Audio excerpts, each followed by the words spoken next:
시청자 여러분 안녕하십니까? 오늘의 프레스룸 먼저 큐시트로 만나봅니다. 프레스룸이 국민의힘 주자 한 명 한 명을 직접 찾아가서 만나보는 특별기획 라스트 윅. 오늘은 그 세 번째 주자 윤석열 후보를 만나봅니다. 어제 열렸던 국회 국토위 이것 때문에 고성이 난무한 건 물론이고 결국 파행됐습니다. 그 이유 알아봅니다. 국민의당 안철수 후보 거듭되는 국민의힘의 단일화 러브콜에 예전 서울시장 선거 때를 언급하면서 뒤끝을 보였습니다. 뭐라고 얘기했는지 잠시 뒤 알아봅니다. 이외에도 일제시대 일본인 농장주가 묻어놨던 금괴 매장설, 또 영화보다 더 영화 같은 탈출 장면도 얘기 나눠보겠습니다.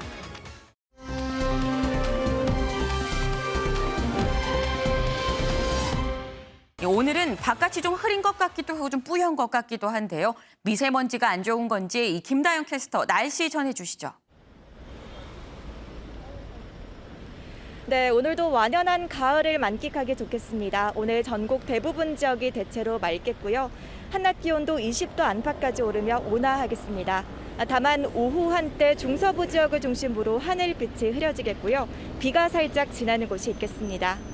인천과 경기 북부에 5mm 안팎의 비가 예상되고 서울을 포함한 그 밖의 지역은 1mm 안팎의 약한 비가 내리겠습니다. 비의 양이 많지 않아서 활동하기에 큰 불편함은 없겠습니다. 한편 오늘도 미세먼지 농도가 높은 곳이 있겠습니다. 어제 쌓여있는 먼지에다가 국외 미세먼지가 추가로 유입되면서 먼지 수치가 오르겠는데요. 경기와 충청, 대구는 나쁨 단계를 보이는 곳이 있겠고 전북 지역도 오후에 일시적으로 공기가 탁하겠습니다. 오늘 한낮 기온은 서울 18도, 대전과 전주 20도, 부산은 21도로 포근하겠지만 해가 지면 기온이 금세 떨어지니까요. 큰 일교차에는 유의하셔야겠습니다. 이번 주까지 완연한 가을을 만끽하셔야겠습니다. 입동인 일요일에는 남부지방을 중심으로 다음 주 월요일에는 전국에 비가 오겠고요. 비가 그친 후부터는 기온이 급격하게 떨어지겠습니다. 지금까지 서울시청에서 날씨 전해드렸습니다.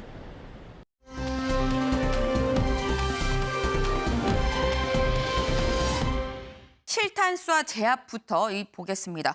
실탄 제압, 이수아 기자. 네. 그동안 실탄을 쏴서 제압을 하는 것, 해외에서는 뭐 있을 수 있는 일이었지만 이번에 우리나라에서 일어난 일이라면서요. 네, 국내에서는 흔히 볼 수 없는 일이죠. 네. 그제 오후 경기 양평군에서 일어난 사건 때문인데요. 이 한 남성이 양손에 흉기를 들고 난동을 부립니다.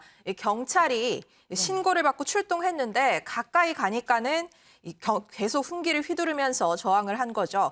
그래서 테이저건으로 좀 제압을 하려고 했는데 네. 안 먹혔답니다. 왜요? 이 두꺼운 외투 때문이었는데요. 아. 이 테이저건 전기침이 외투를 뚫지 못하는 거죠. 그렇군요. 그래서 3단봉도 써보고 이래저래 30분 가까이 대치를 했는데 경찰이 결국 최후의 수단으로 실탄 4발을 발사하면서 난동이 끝이 났습니다. 이 남성은 복부 그리고 다리에 총상을 입은 것으로 알려졌는데 생명에는 지장이 없고 대신 현재 병원에서 수술을 마친 상태라고 합니다.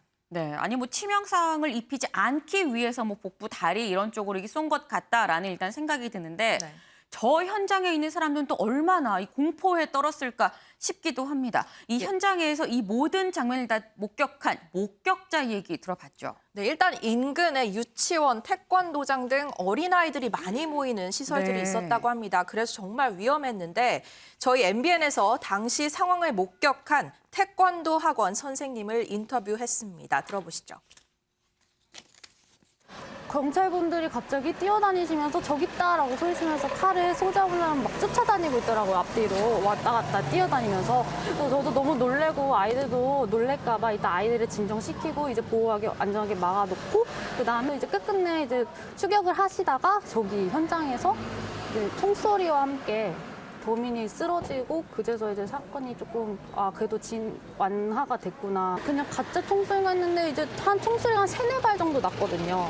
3-4발 정도 났던 걸로 기억을 해가지고 이제 그 범인의 허벅지에 맞고 이제 범인이 끝끝내 조금 이제 다쳐가지고 이제 병원으로 이송됐던 것 같습니다. 네, 만약 이 남성이 흉기를 들고 좀 더 배회를 했더라면 아니면 네. 경찰과의 대치가 더 길어졌더라면 과연 어떤 일이 생겼을까 정말 아찔한 상황이었습니다. 네, 그야말로 아찔하다는 얘기가 절로 나옵니다. 그런데 궁금한 게 이 남자 왜 이런 거예요, 대체? 네, 흉기를 들고 배회하던 남성, 중국 국적의 40대 노동자로 알려졌습니다. 네. 누굴 죽이고 싶었다는 취지로 경찰에게 얘기한 것으로 알려졌는데요. 네. 당시 이 남성에게 위협을 당한 2명의 한국인 남성은 정말 아무런 이유 없이 남성이 갑자기 흉기를 휘둘렸다고 해요. 경찰은 병원에서 이 남성이 회복하는 대로 본격적인 범행 동기 등 좀 더 본격적인 조사를 이어가겠다고 말했습니다.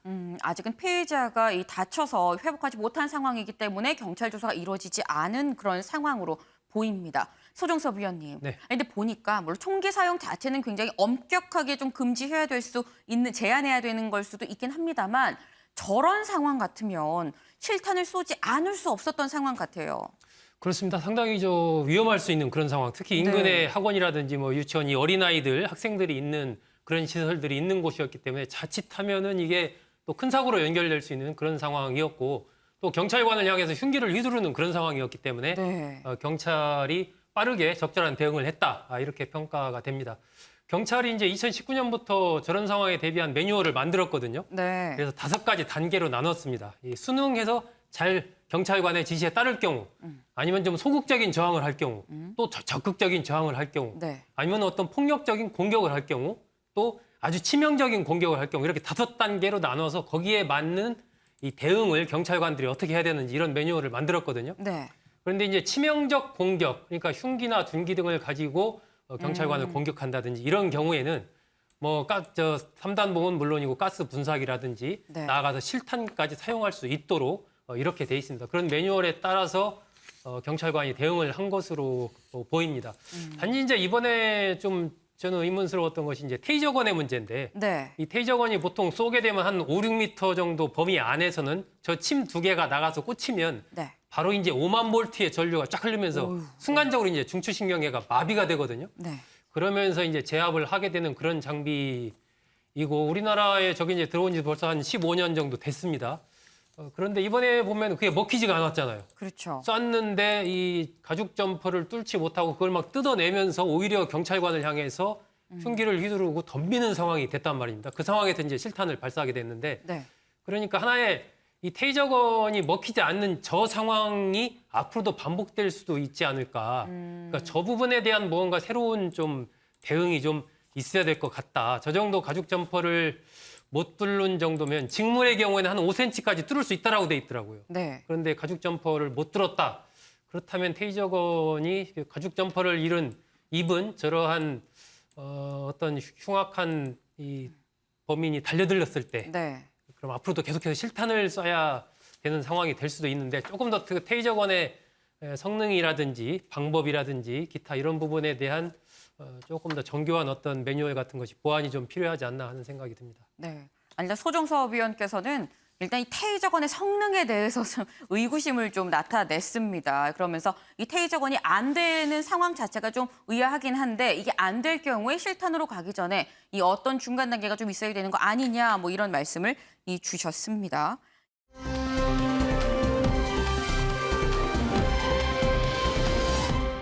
또 등장한 금괴 매장설입니다. 물론 이 설자가 붙긴 했습니다만 이 금괴가 매장됐다라고 하니까 상당히 좀 솔깃한데 유호정 기자, 어디에 매장돼 있단 거예요?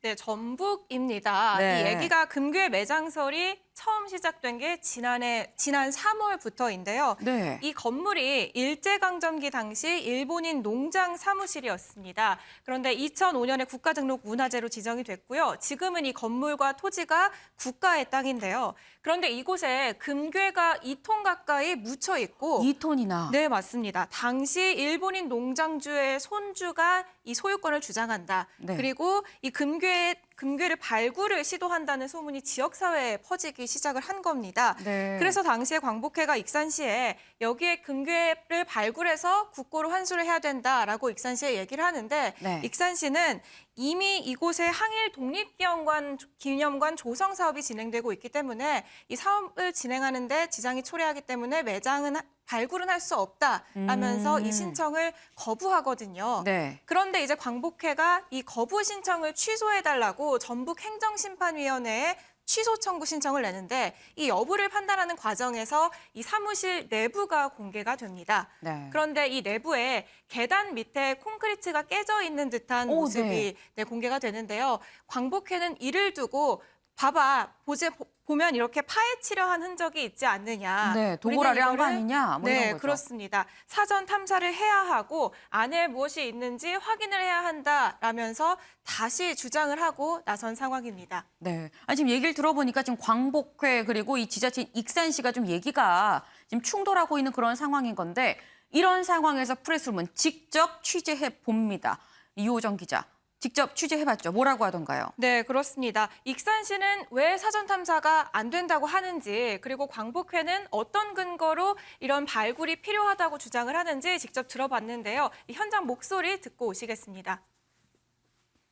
2019년에 계단을 복원할 때 파한 것 같다라고 말했는데 계단을 복원하면 계단 자리만 파면 되는데 왜 계단 밑을 3m, 2m를 파냈느냐 답변을 못했습니다. 지금 그 일본인 농장을 항일기념관으로 복원 사업이기 때문에 중단되면 익산시의 시민이 손해를 입고 부합되지 않는다라는 재단권으로 불허가 했는데 항일기념관을 복원한다면 땅속에 1,400억 원어치 금괴를 묻어놓고 그 항일기념관을 복원한다는 게 이해가 안 되죠. 네, 왜냐면 그게 있는지 없는지를 확인해야 되죠. 네, 지금도 그럴 계획은 없고요. 네. 그게 그 파헤쳐진 흔적이 아니고 네. 저희가 19년도에 보수 공사를 하고 그렇게 마무리를 해놓은 거예요. 근데 그걸 오해를 하셨더라고요. 거기다 네. 항일 역사관을 거기서 추진을 하고 있거든요. 그래서 아마 그 공사 사업 일정 때문에도 뭐가 안 되는 것 같던데. 네, 정리를 하자면 이 금괴가 금괴가 묻혀 있다라는 건 아직 소문에 불과한데요. 네. 이 건물과 관련해서는 이 항일 기념관 사업이 이미 예전부터 추진이 되고 있던 상황입니다. 네. 익산시는 이 매장물 탐사 발굴보다 이 기념관 조성 사업이 시민의 이익에 더 부합하기 때문에 이 사업을 중단하고 어떤 이 건물을 망치거나 무너뜨릴 수는 없다라는 입장으로 전해지는데요. 이 과정에서 이제 광복회가 내부 사진을 네. 입수를 하면서 저 파헤쳐진 저 모습을 근거로 누군가 파헤치려고 한 것 아니냐라는 의문을 제기를 한 겁니다. 그런데 익산시는 이게 19년도에 여기 내부에 보건 공사가 있었대요. 당시 네. 보건 공사 당시에 인부들이 공사를 하는 과정이 그대로 남아 있는 거다. 누군가 파헤친 건 아니다. 오해를 한 거다라고 입장을 밝혔고요. 네. 앞으로도 발굴할 계획은 없다라는 입장을 고수하고 있습니다. 네, 윤경호 의원님. 지금 얘기 들어보면 뭐 광복회 입장도 또 익산시 얘기도 다 이렇게 좀 그럴듯하네. 또 이해가 되는 부분도 있습니다.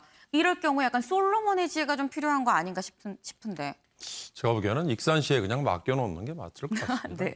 예, 왜냐하면 작년 10월에 이미 익산시가 매입을 완료한 걸로 그렇게 나와요. 그러니까 네. 이제 시유지로 바뀐 거죠.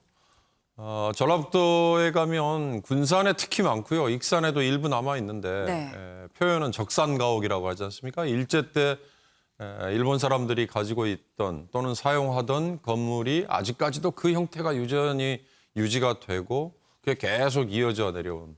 근데 지금은 저런 것들이 과거에는 부끄러운 역사라고 그랬지만 지금은 이제 문화재로서의 가치 이런 거 가지고 있잖아요. 얼핏 보면 저거 영화 속의 한 소재 정도면 맞을 것 같은. 굉장히 솔깃하잖아요. 또 금괴가 2톤이나 있다고 하니까. 그렇습니다. 그런데 우리가 벌써 제목에 또 매장설이라고 얘기를 한 거 보면 익산 지역에서는 이미 이런 얘기들이 여러 번 나왔다는 거 아니에요?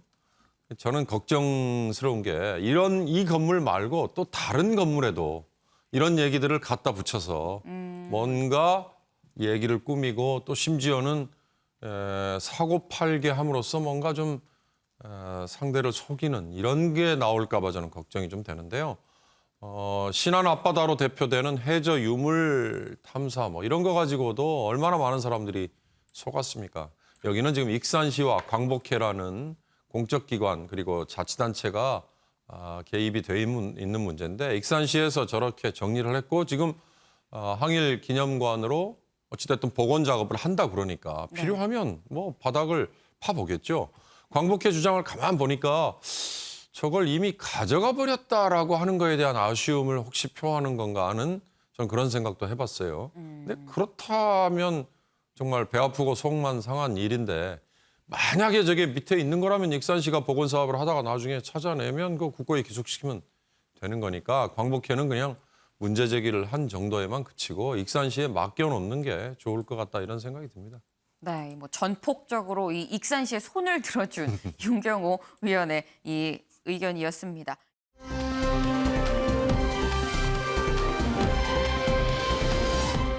감옥보다 물속. 네, 감옥보다 물속이 나을 것 같은데요, 이수아 기자. 무슨 소식이죠? 네, 윤 의원님이 방금 금괴범을 두고 영화 속의 소재 같다라고 말씀을 하셨는데 이것도 네. 참 영화 같은 일입니다. 네. 지난달 30일 이 미국 플로리다의 한 대교에서 심야 도주극이 벌어졌는데요. 영상을 보시면은 이 현지 경찰이 도난당한 차량을 쫓고 있는 겁니다. 네. 그래서 이 차량이 도망을 가고 있는데 이 난간에 부딪히면서 도로 한복판에 스죠. 그리고 도망가요. 남성이 거기서 뛰어나와서 네. 이 다리 난간에 넘어가는 모습입니다. 그러고 저렇게 다리에서 그냥 떨어지는 거예요. 진짜 영화 같네요. 예, 그런데 아파트 5층 높이고 17m 가량 되는 꽤 높은 높이의 네. 다리라고 합니다. 네. 예, 결말은 어떻게 됐을 것 같으세요? 지금 보니까 뭐 배가 다가가는 것 같은데 구해낸 거 아닐까요? 네, 안타깝다는 표현은 좀 그렇지만은 범인 결국 검거가 됐습니다. 네. 10m 정도 헤엄을 쳐서 다리 밑에 숨었는데 경찰이 공중에서 헬리콥터로 이미 보고 있었던 거죠. 네. 그래서 그 사실을 지상에 있는 경찰에게 알려줬고 이 영상을 찍은 것도 그 헬리콥터에 있던 경찰이라고 합니다. 네. 이 경비정을 출동시켜서 범인이 검거됐고요. 말 그대로 뛰는 범인 위에 나는 경찰입니다. 네. 아니 지금 이 영상을 보니까 무슨 블록버스터 영화를 정말 한 편 보는 것처럼 가드레일을 받고 거기에서 굉장히 높은 이 다리에서 뛰어내리는 그 모습까지 이 공중에서 이걸 찍은 그 헬기를 탄 경찰도 상당히 좀 감각이 있어 보입니다. 그런데 이 보니까 죄를 지면 사실 벌을 받아야죠. 이 감옥보다 물속에 계속 있으면 죽습니다. 감옥 가는 게 훨씬 낫다는 거.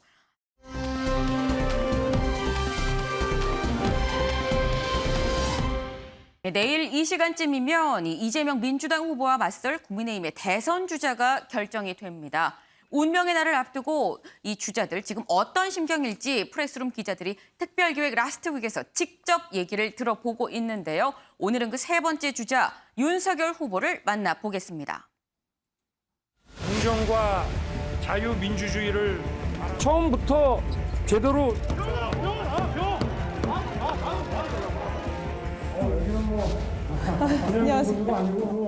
안녕하십니까. 그래 자 네. 앉으십시오.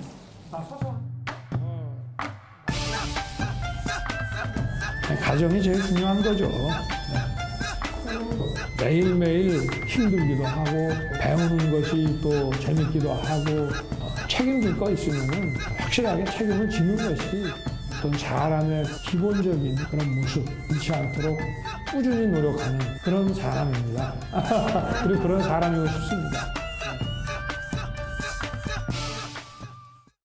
네, 유호정 기자, 뭐 어제도 오늘도 이 계속 연일 이 현장으로 취재 다니느라 상당히 좀 고생이 많습니다. 이 윤석열 후보 정치 선언하고 상당히 좀 시간이 많이 흐른 것 같은데 따져보니까 5개월이 채 안 됐더라고요. 네, 이 정치인 윤석열로 따지면 뭐 아직 신인이다라고 볼 수 있을 것 같은데 우리가 이렇게 윤석열 후보를 굉장히 오랫동안 본 것 같다라고 느끼는 게 아마도 이 예전에 검찰총장 때 추미애 당시 법무부 장관하고 좀 이 갈등 국면에서 좀 이 스포트라이트를 받아서 그런 거 아닌가 이렇게 생각이 듭니다. 네, 맞습니다. 이 당시에 검찰총장을 그만두고 대권에 도전하느냐 마느냐 이게 초유의 관심사였습니다. 그 때문인지 윤 전 총장의 행보 그리고 근황 하나하나가 모든 사람들의 관심이었는데요. 네. 이 심지어 반려견을 산책하는 모습까지도 맞아요. 이 주목을 받았습니다. 이렇게 회색 패딩에 편한 차림으로 동네 주변을 산책하는 이런 모습까지도 보도가 네. 됐습니다. 이만큼 당시에 최고 여의도와 서초동에서 관심의 대상이다라고 해도 이제 과언이 아니었는데요. 하지만 지금은 이렇게 반려견 산책은 잠시 미뤄두고요. 네. 경선 막판 레이스를 향해서 강행군을 펼치고 있습니다. 이 정치인으로서 그동안 힘든 점은 없었는지 먼저 물어봤습니다. 퇴임하고 나면 우리 사회에 많은 혜택을 받은 사람이기 때문에 우리 사회와 국민들을 위해서 어떻게 봉사할지 그런 방법은 좀 천천히. 저는 오늘 총장을 사직하려고 합니다. 앞으로도 제가 어떤 위치에 있든지 자유민주주의와 국민을 보호하는 데 온 힘을 다하겠습니다.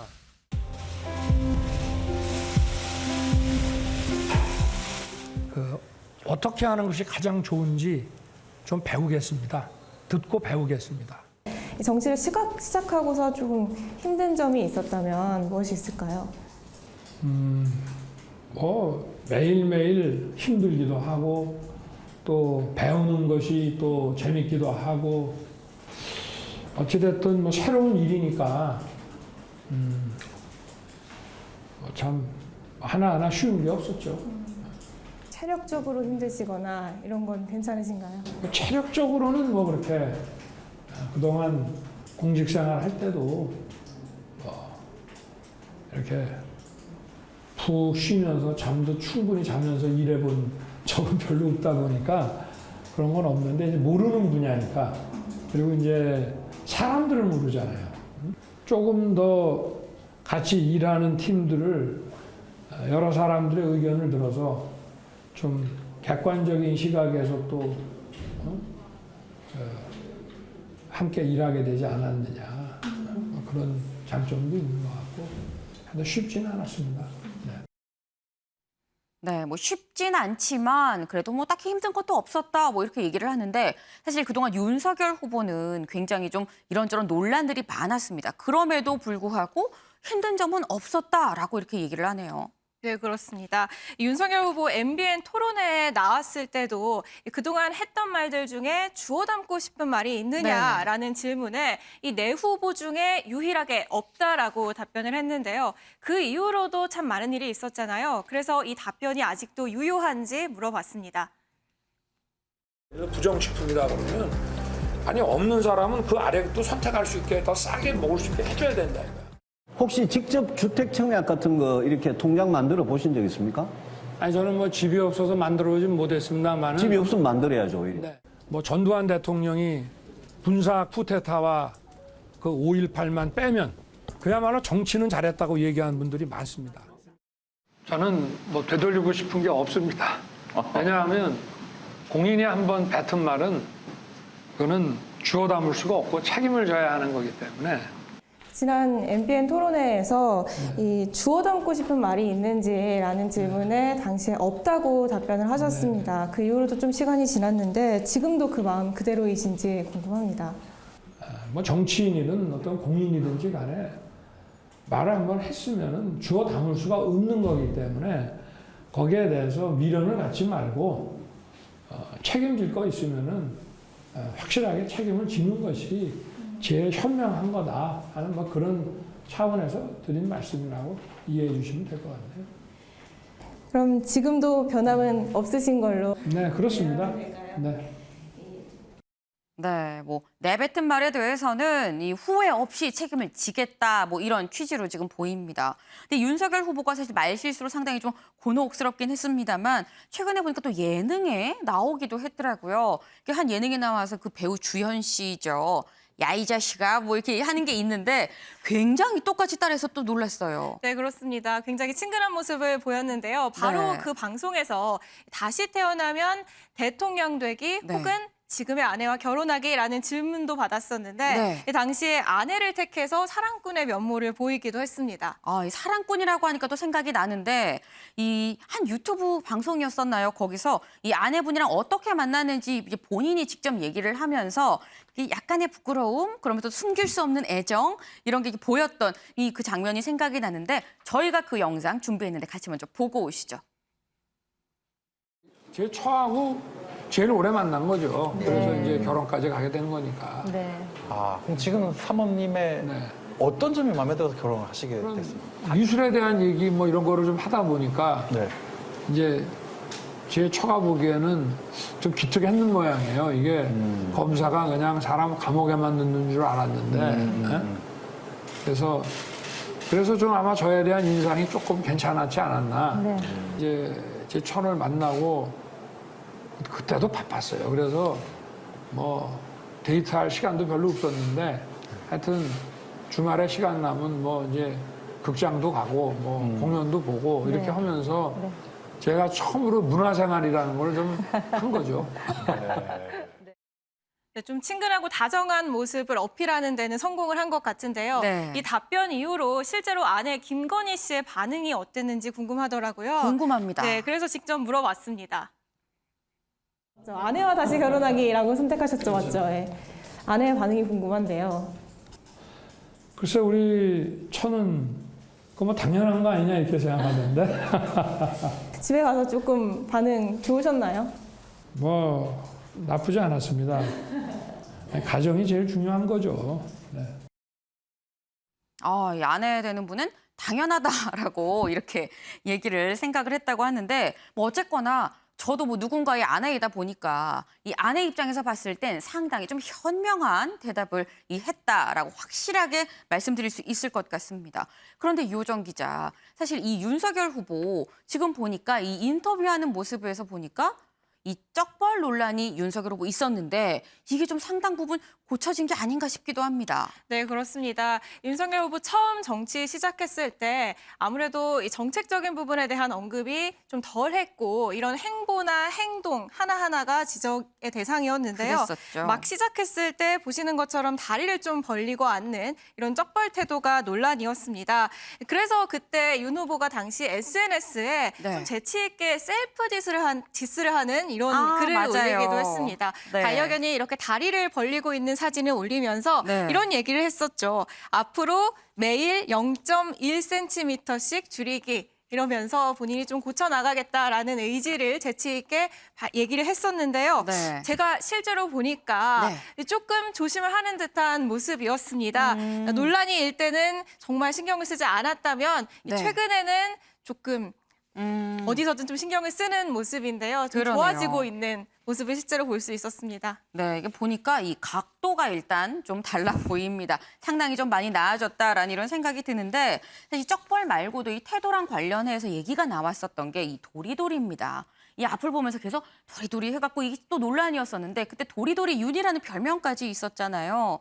이호정 기자, 이 현장에서 직접 인터뷰하면서 만나보니까 어떻든가요? 네, 그렇습니다. 여러 사람들이 아닌 저와 단둘이 인터뷰를 하는 거다 보니까 좀 덜한 걸 수도 있지만 실제로 제가 인터뷰를 하면서는 네. 전혀 불편한 느낌을 받지 못했습니다. 사실 저희도 방송을 처음 하면 내가 알지 못하는 이런 불편한 버릇들이 화면에 보이기 마련인데요. 네. 이런 점들을 조금씩 신경 쓰고 있는 듯한 모습을 인터뷰 내내 받을 수 있었습니다. 네, 이 반려견이 집에서 이 정말 세게 아주 강하게 관리 감독을 좀 하고 있나 봅니다. 하루하루 나아지는 모습이 일단 중요하지 않나 생각이 드는데 근데 보니까 좀 가벼운 주제만 물어본 게 아닌가 싶어요. 이 정치권 소식, 이제 궁금한 이야기들도 좀 물어봐야 되는 거 아니에요? 네, 그렇습니다. 최근에 국민의당 안철수 대표가 출마 선언을 했죠. 네. 그래서 이 얘기 물어보지 않을 수 없었습니다. 네, 당시에 이제 인터뷰 내내 저와 가장 많은 답변을 할애한 부분이 바로 안 대표 관련 이야기였는데요. 이 얘기 직접 들어보실까요?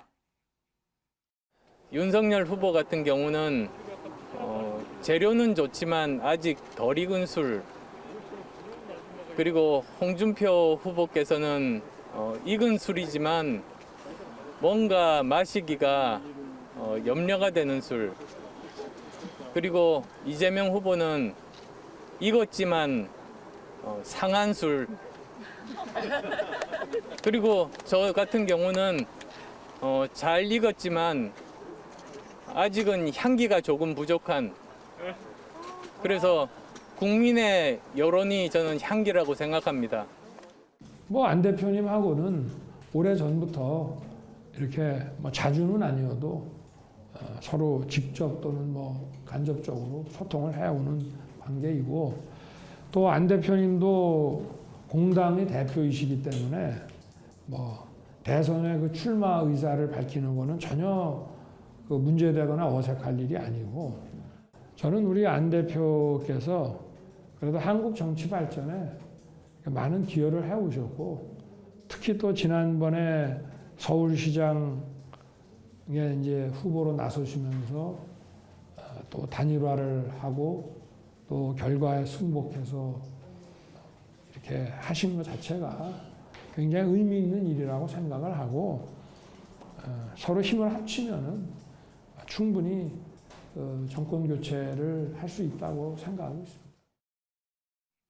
네, 보니까 안철수 후보에 대해서 굉장히 좀 높게 평가를 하는 그런 모습입니다. 이 정권 교체란 열망이 있으니까 이 단일화도 될 수 있을 거다라고 또 긍정적으로 이렇게 얘기를 하고 있는데 사실 이 안철수 후보와의 단일화는 어쨌거나 이 국민의힘의 최종 주자로 선정이 된 이후에 뭐 붙을 수 있는 거고 이 사실 경쟁자인 당 내의 다른 주자들을 일단 뚫고 올라가야 되는 거거든요. 다른 주자들에 대해서는 평가 없었나요? 네, 관련 질문을 제가 했는데요. 네. 요즘 이 국민의힘 토론회를 보면은 내가 대통령이 되면 상대에게 어떤 직책을 주겠다라는 네. 얘기들 많이 하잖아요. 네, 그래서 그렇죠. 제가 윤 후보에게도 만약 대통령이 되면 다른 4명의 경쟁 후보들 중용할 건지 직접 물어봤는데요. 네. 이 답변 듣고 오시겠습니다.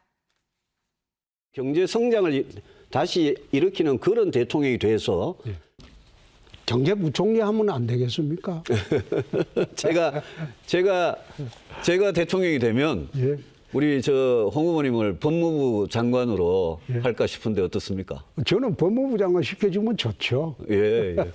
제가 만약 대통령이 후보가 되면 우리 원희룡 후보님 대장동 비리 TF 총괄 책임자 좀 해주시면 훨씬 좋을 것 같은데 어떻습니까? 역겹지 않습니까?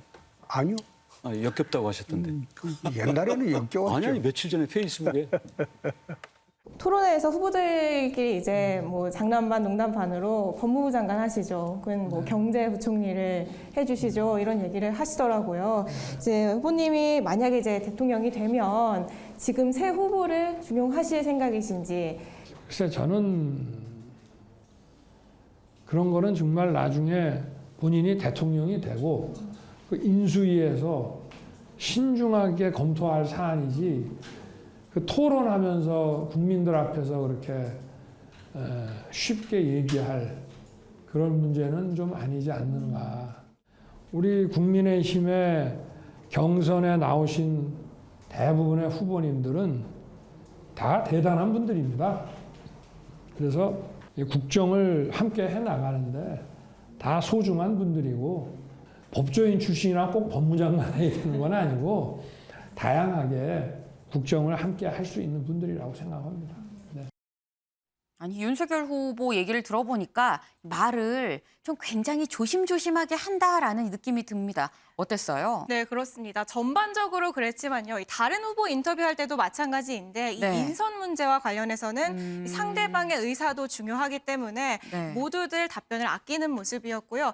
특히나 윤 후보 본인의 말에 책임지겠다라는 인터뷰를 했기 때문인지 네. 더욱 조심하는 모습이었습니다. 그런데 아직까지 우리의 그 시그니처 질문이 안 나왔습니다. 윤석열은 땡땡땡이다. 물어봤어요? 네, 잊을 리가 있나요? 직접 물어봤습니다. 그 네. 답변은 화면으로 확인해 보겠습니다. 윤석열은 사람이다. 저는 정치인이기 이전에 다른 사람의 또 어떤 어려움 이런 것도 같이 공감하고 또 국민들과 또 많은 사람들이 울 때 같이 울고 그분들이 즐거워할 때 같이 즐거워할 수 있는 또 자기가 한 말의 약속은 지키는 그런 일단 사람이 먼저가 아니냐. 그래서 우리가 정치를 하면서 많은 정책이라든가 정무적인 판단도 중요하지만 늘 잃어서는 안 되는 그런 어떤 사람의 그 기본적인 그런 모습 그런 걸 잃지 않도록 꾸준히 노력하는 그런 사람입니다. 그리고 그런 사람이고 싶습니다. 네, 윤석열은 사람이다. 그러니까 정치인이기 이전에 이 사람으로서 다른 사람의 얘기에 좀 공감을 하고 싶다. 뭐 이런 얘기였습니다. 이 굉장히 나중에 윤 후보가 뭐 본선 주자가 만약에 된다고 한다면 조 부분 이렇게 따서 TV 광고로 만들어도 될 수 있을 것 같은 그 정도의 약간 명문이라고 생각이 듭니다. 네, 맞습니다. 그래서 제가 윤 후보에게 약속을 하나 받아왔습니다. 무슨 약속이요? 네, 어떤 약속인지 화면으로 보실까요? 네. 최종 후보가 되시면 저희 MBN 프레스룸에 한번 초대를 응해 주시기라고 믿사고 네, 예, 고맙습니다. 네, 고맙습니다. 네, 고맙습니다라고 했어요. 그죠? 네라고 했습니다. 윤석열 후보 지금 보고 있나요? 저희 방송. 네, 내일이면 국민의힘의 최종 이 주자가 선출이 됩니다. 과연 이 윤석열 후보 이곳 스튜디오에서 만날 수 있게 될지 상당히 좀 궁금합니다. 저희가 이 영상은 알겠습니다라고 얘기한 이 영상은 저희가 자료 화면으로 고이 잘 모셔줄 수 있도록 하겠습니다. 저희가 오늘까지 이 국민의힘의 주자 4명 중에 이 3명, 유승민, 원희룡, 윤석열 후보 순으로 만나봤는데요. 저희가 홍준표 후보에게도 계속 인터뷰 요청을 넣었습니다만 이 끝내 성사가 되진 않았습니다. 상당히 좀 아쉽다는 말씀을 드리면서 내일 국민의힘의 경선 결과 저희 프레스룸 시간에 이 결과가 나옵니다. 때문에 저희가 누가 최종 후보가 되는지 또 이 최종 후보의 마지막 수락 연설까지도 저희가 직접 전해 드릴 테니까요. 내일도 이 시간에 많은 관심 부탁드립니다.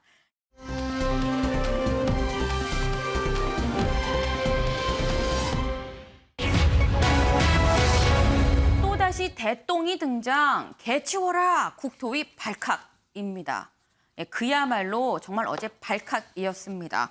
어제 국회에서 국토교통위원회 회의가 열렸었는데 열리긴 열렸는데 고성만 난무하다가 결국 파행됐습니다. 그 모습 영상으로 먼저 만나보시죠.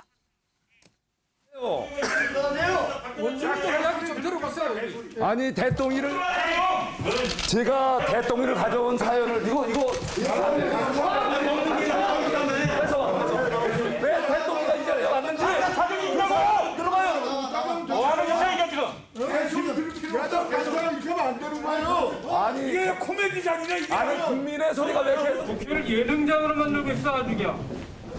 위원장님 강력하게 민주당 우리 의원님들께 좀 경고 좀 해주세요. 어떻게 국민들이 보는 앞에서 우리 동료 의원의 그 반려동물을 뺏어갑니까? 네, 아니 정말 난리가 났습니다. 정말 그야말로 난리가 났는데 이수아 기자. 네. 대똥이가 뭔데요? 대똥이가 뭡니까? 네, 저 개인적으로 저 영상에는 나오지 않았는데 한 가지 꼭 짚고 넘어가고 싶은 게 대똥이가 등장하자마자 민주당 의원 한 명이 또 가져왔어 이렇게 얘기하는 부분이 있습니다. 네. 그 부분도 정말 흥미로운데 잘린 게 아쉽다는 말씀 드리고요. 네. 대체 저 인형이 뭐길래 민주당 의원들이 이렇게 반발하나 싶으시죠? 네. 일단 이름 말씀드린 것처럼 대똥입니다. 한마디로 말하자면은 이재명 후보 저격용인데요. 이 대장동 의혹에서 이 후보의 겉과 속이 다르다. 양두구육이다라는 차원에서 이 불독 인형에 양의 탈을 씌운 겁니다. 이재명 후보가 직접 참석한 국토위 때도 대똥이 감사장에 참석했었는데요. 현장 모습 보고 오시죠.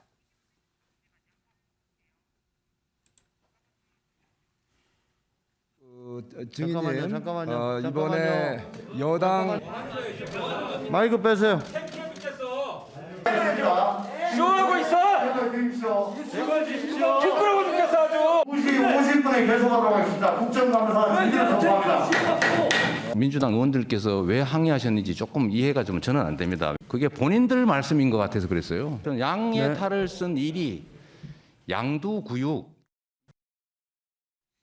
네, 대똥이에 대한 이 후보의 반응까지 보고 오셨는데요. 이름이 왜 대똥인가에 대해서는 송 의원은 원래는 좋은 세장 만들자 이런 뜻으로 대동이라고 하려고 했는데 이상한 걸 먹더니 이 아이가 점점 구린내를 풍겨서 대똥이라고 바꿨다라고 송 의원이 직접 밝히기도 했습니다. 이 대똥이는 다행히 아까 보신 것처럼 납치가 됐었거든요. 납치요? 그런데 한 민주당 의원에 의해서 납치가 됐다 이렇게 표현이 되고 있는데 다행히 나중에 송 의원의 품으로 안전하게 돌아왔다고 합니다. 저 개인적으로 이렇게 흥미로운 감사 현장은 처음 봤기 때문에 국정감사 영상을 일부러 검색해서 몇 번이고 돌려본 건 처음이 아닌가 싶습니다. 네. 아니 그런데 이수아 기자 지금 보니까 저희가 영상으로 만난 저 장면 말고 나중에 또 김은혜 의원은 물었다면서요. 네, 김은혜 의원 질의 순서가 우연인가요? 이 대똥이 한바탕 소랑이 일어난 바로 뒷 순서였는데요. 네. 이 대장동 원주민들을 직접 참석을 시켜서 국감장에 데려와 증인 채택을 요구했습니다.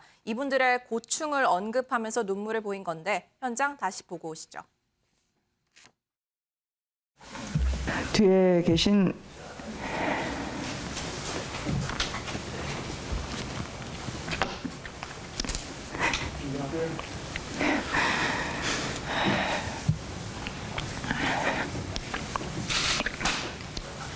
원주민분들께 죄송합니다.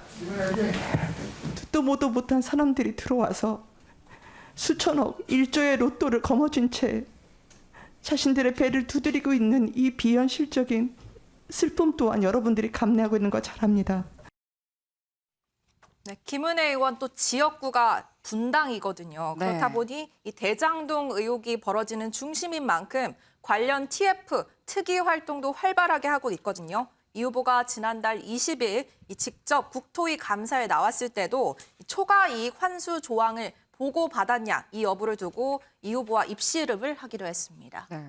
소정섭 위원님, 네. 저는 사실 아까 그 본 영상 중에 가장 그 기억에 남는 게 이 마지막에 송석준 이 국민의힘 의원이 아니 왜 의원의 반려견을 마음대로 다 갖고 가요? 이렇게 얘기한 게 너무 기억에 남는데 지금 이런 상황 어떻게 보셨나요?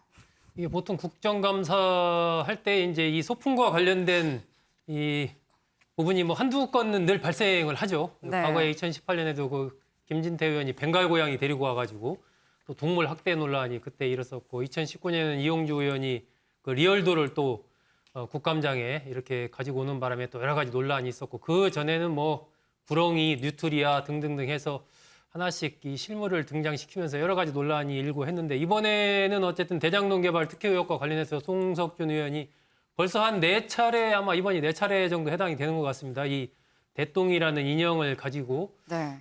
등장을 하고 있는데 두 가지 좀 제가 보기에는 포인트가 있지 않나 싶은데 첫째는 지난번에 그 이재명 후보 네. 관련해서 할 때 여야 간사 간에 어쨌든 소품을 우리가 안 들여오기로 약속을 했다. 국정감사 때. 예, 국정감사장에. 근데 왜 네. 약속을 깨고 들어오느냐. 이런 내용의 항의가 이제 여권 국회의원들이 했거든요. 네. 그러니까 이번에도 그런 부분이 적용이 되는지 모르겠는데 어쨌든 여야 간사 간에 합의를 했다면 그런 부분을 지키는 게 좋다라는 생각이 좀 들고요. 이 또 두 번째는 어쨌든 이런 부분이 이제 하나 여야 공생하는 부분이 있는 거죠. 네. 야권 입장에서는 저런 부분을 제기를 함으로써 이 대똥이라는 힘이 상징하는 그것이 무엇인지에 대한 해석들이 나오고 이렇게 보도가 되지 않습니까?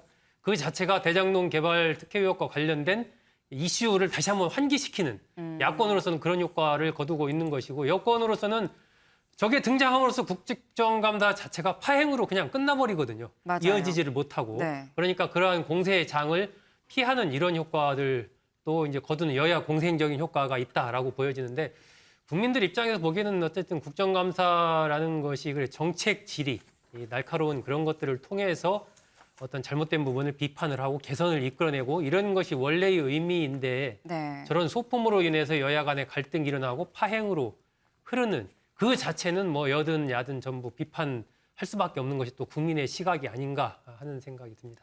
네, 아까 저희 영상을 보면서 한 의원이 이랬습니다.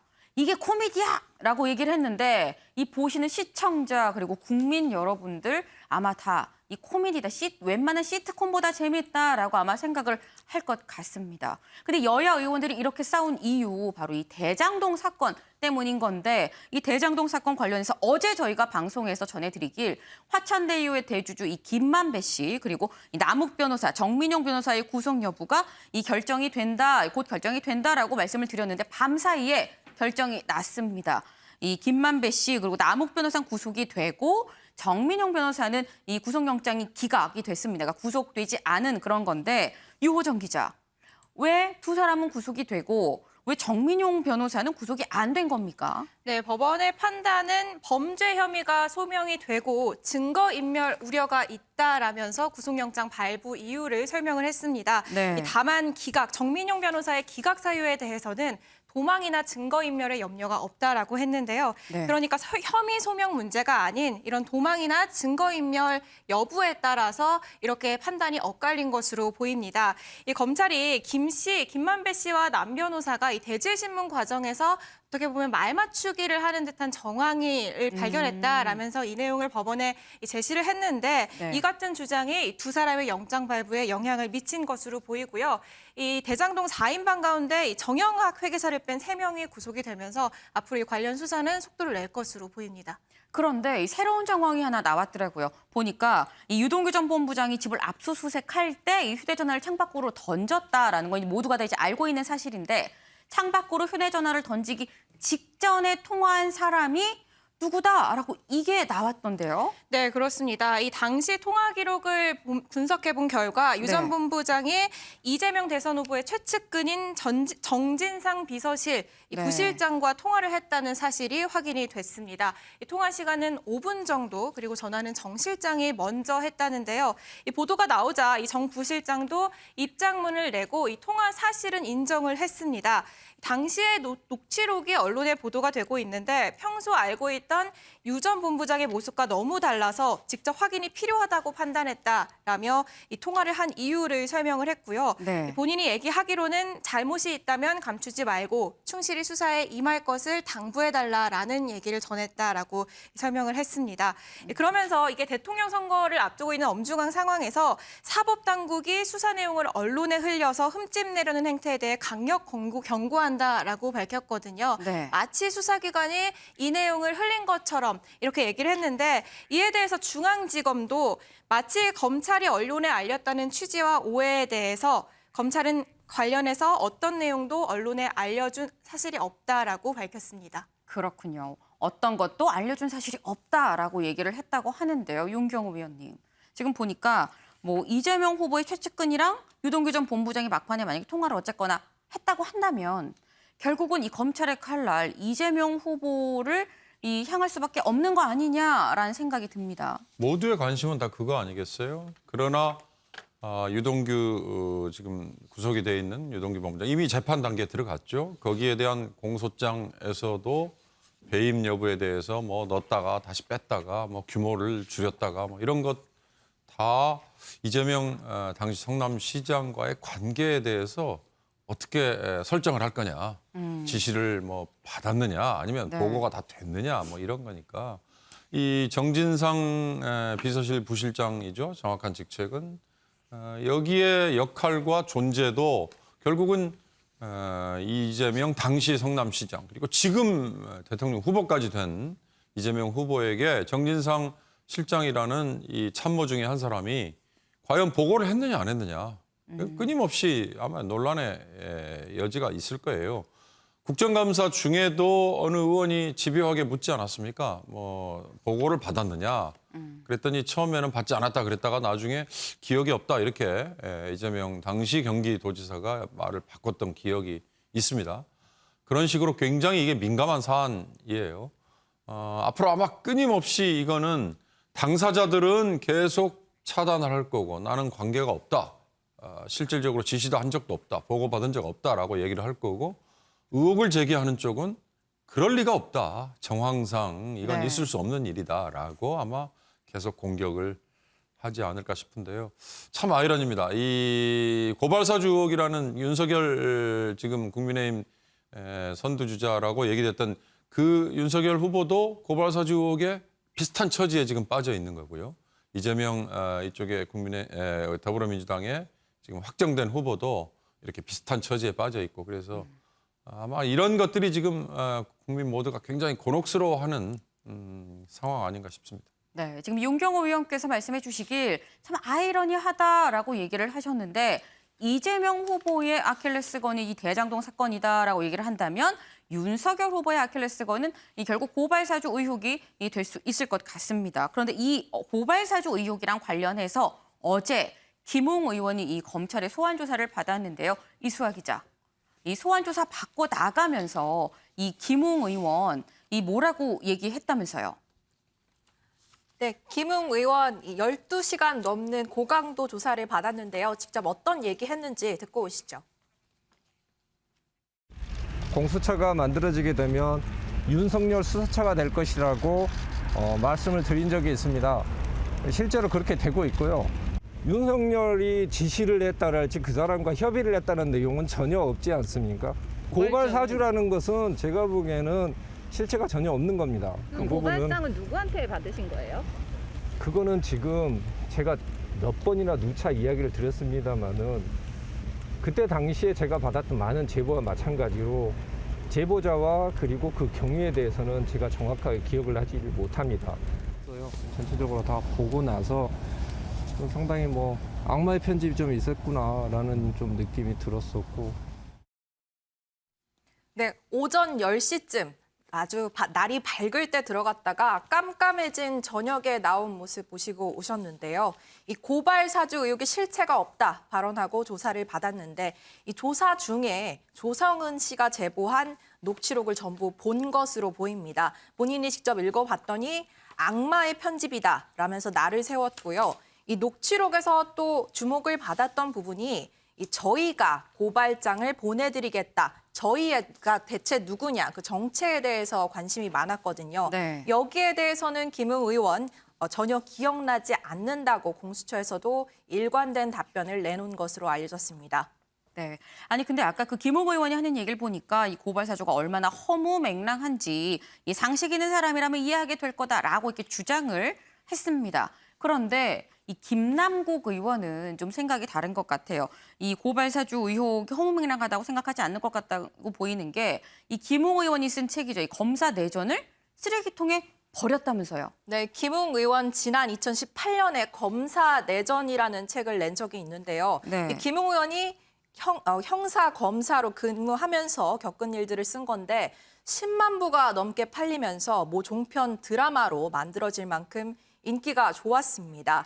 전문 작가도 아닌데 글솜씨가 좋다, 뭐 이런 칭찬도 받았었고요. 그런데 김남국 의원이 이 책을 가지고 있었나 봅니다. 어제 SNS에 계속 거짓말하는 사람과 거짓말로 쓴 책을 책장에 둘 수 없다라면서 이 쓰레기통에 이 책을 버린 인증샷을 올렸습니다. 네. 재활용도 불가능하니 또 정신 건강에 해로우니 누가 주워가지 않았으면 좋겠다라고 책을 버린 이유를 설명하기도 했고요.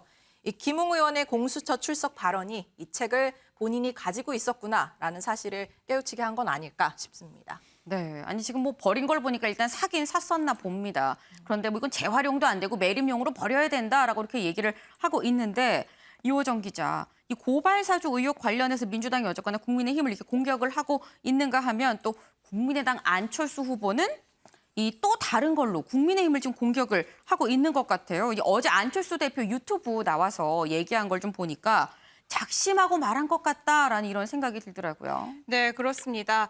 그동안 안 대표 출마 선언 이후 이준석 대표가 특히나 이제 안 대표를 향해서 날을 세웠는데요. 이에 대해서 안 대표 신경 쓰지 않는다라고 얘기를 했는데 네. 사실은 신경이 쓰였던 걸까요?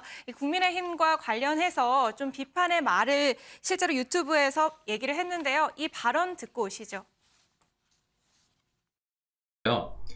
뭐 저 다 아시잖아요. 서울시장 선거 처음에 완전히 패색이 짙었는데 제가 나와가지고 야권이 이길 수 있다는 분위기를 만들고 그거를 1월, 2월, 3월까지 계속 그 분위기를 끌고 나간 게 저지 않습니까? 그리고 또 그 경선, 그러니까는 단일 후보 경선 때 거기에서 제가 승복하고 최선을 다해서 다 끝까지 다 도왔잖아요. 그래서 서울에서는 사실은 있을 수 없는 20% 이상 야권이 이기는 그런 결과가 나왔는데 그거 모두 다 그 당시 위원장 이거 다 내가 잘한 거야. 그리고 또 뭐 지금 새로 뽑힌 당대표 나 때문에 된 거야. 이렇게 다 자기 공이라고 막 이렇게 선전을 많이 했는데 뭐 자기가 주장한다고 그게 거짓이 사실이 됩니까? 네, 이 서울시장 보궐선거 당시에 자신이 나와서 야권이 이길 수 있는 분위기를 만든 것이다라고 얘기를 했는데요. 그러면서 이준석 당대표 모두 다 자신 때문에 이긴 거다라고 주장을 하는데 그러면 주장이 거짓이 사실이 되겠느냐라고 따져 묻기도 했고요. 야권이 안철수는 한 거 없고 다 본인이 잘했다 이런 식으로 나오다 보니 국민의힘이 신뢰를 잃는 것이라면서 지금으로서는 이재명 후보와 국민의힘 후보가 붙는다면 국민의힘이 이길 가능성이 없다라고 본다라는 얘기도 했습니다. 네, 상당히 좀 센 발언이라고 보이는데 이 민주당에서 또 이 국민의당에서 계속 공격받고 있는 국민의힘 지금 이 경선 여론조사 중입니다. 그런데 이 여론조사 아마도 65%까지 갈 거다라는 이런 전망이 나오고 있습니다. 뭐 상당히 높은 숫자긴 합니다만 이준석 대표 이 70%가 넘으면 탄수화물을 끊겠다라고 얘기를 한 만큼 일단 탄수화물 다이어트는 안 해도 될 것 같은 그런 상황인데요. 국민의힘 내일이면 주자가 확정이 됩니다. 거듭 말씀드립니다만 저희 내일 프레스룸에서는 이 국민의힘의 최종 후보 선출, 이 선출 내용 저희가 그대로 라이브로 전해드리고 뒤이어서 저희가 이 최종 대진표가 나오게 되는 거기 때문에 그 분석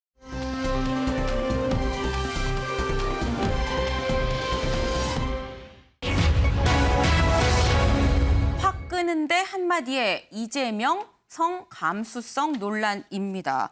네, 일단 국민의힘은 경선 중입니다만 이 민주당 주자로 이미 이재명 후보 확정이 되고 이 대선 주자로서의 행보를 이어가고 있는데요. 이 이재명 후보 문화 강국으로 거듭나겠다라는 이런 포부로 이 한 웹툰 제작사를 찾았습니다. 그런데 이수아 기자, 여기서 한 말이 논란이더라고요. 네, 이 사무실을 찾아서 이 웹툰 작품들이 걸린 액자들을 쭉 둘러보는 시간을 가졌는데요. 이 액자에서 오피스 누나 이야기라는 웹툰 제목을 본 거죠.